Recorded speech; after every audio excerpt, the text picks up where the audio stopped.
Hello and नमस्कार everyone, मैं हूं doctor Neha Tiwari. I hope you all are doing well.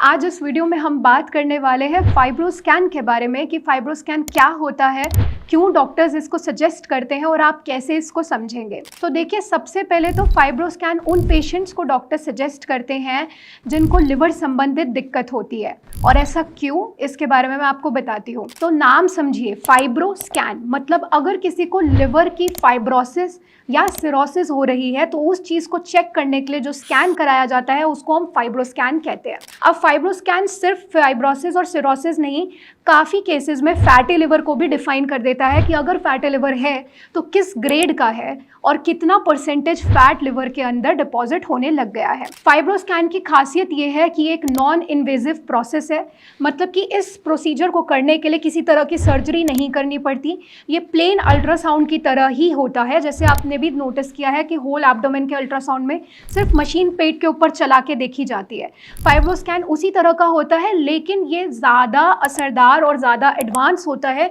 क्योंकि ये लिवर के अंदर जाकर भी बता देता है कि लिवर के अंदर की कोशिकाएं कैसी हैं और क्या लिवर के अंदर किसी तरह का डेपोजिशन हो रहा है। फाइब्रोस्कैन में आप दो तरह की वैल्यूज़ को देखते हैं, एक होता है कैप वैल्यू CAP और एक होता है KPA वैल्यू।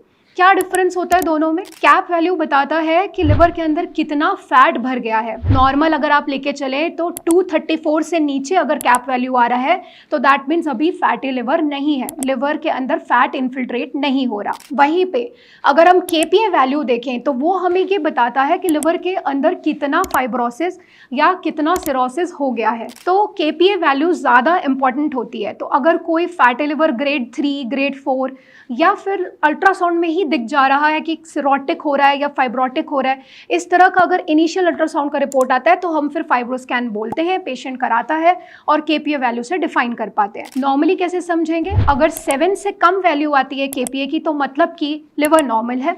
अगर 7 से 10 के बीच में आती है तो हम इसे मानते हैं कि माइल्ड फाइब्रोसिस हो गया है।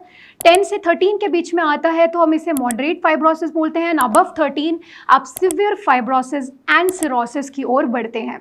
तो ये रीडिंग हमें काफ़ी अच्छा डिटेल में बता देती है लिवर की तबियत के बारे में। अब फाइब्रोस्कैन कुछ लोगों में मना होता है, जिसमें नंबर 1 आती है गर्भवती महिलाएं। अगर कोई प्रेग्नेंट है तो उनको फाइब्रोस्कैन नहीं बताया जाता, बताना होगा तो उनके गायनेकोलॉजिस्ट डॉक्टर खुद देखेंगे कि किस तरह से उनको बताना है। दूसरा, अगर बहुत ज़्यादा पेट में पानी भरा हुआ हो। अगर कुछ लिवर के पेशेंट, आप जानते हैं लिवर के पेशेंट का सबसे कॉमन एंड सबसे एडवांस सिम्टम होता है पेट में पानी भरना, जिसे हम असाइटिस बोलते हैं।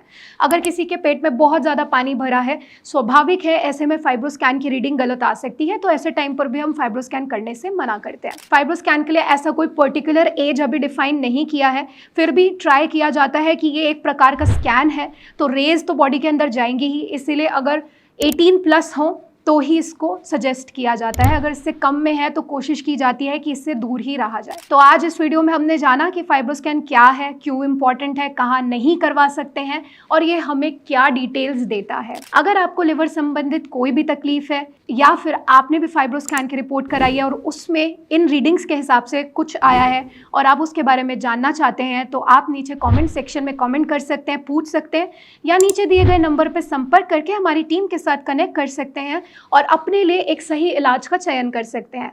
हम मिलेंगे नेक्स्ट वीडियो में एक न्यू इन्फॉर्मेशन के साथ। तब तक आप सब अपना ख्याल रखिए। धन्यवाद।